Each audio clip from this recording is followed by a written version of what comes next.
Sa number 2,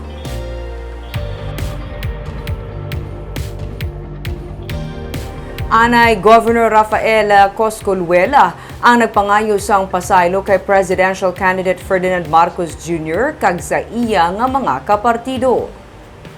Sa statement sang Anay Gobernador sang Negros Occidental kag convener sang Robredo People's Council, Huwebes na siya nakahibalo sa natabo nga pagpangagarit-garit sa caravan ni Marcos Jr. sa Talisay City sang Miyerkules.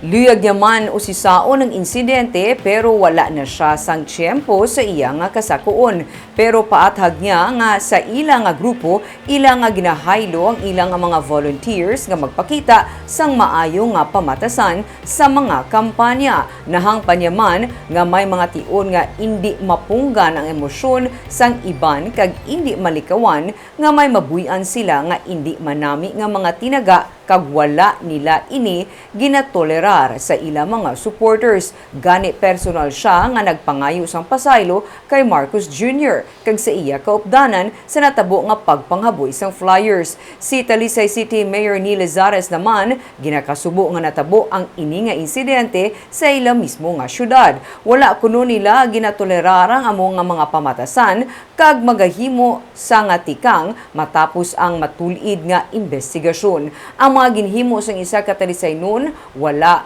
kuno nagapakita kung ano ang pamatasan sang tanan nga pumuluyo sang syudad.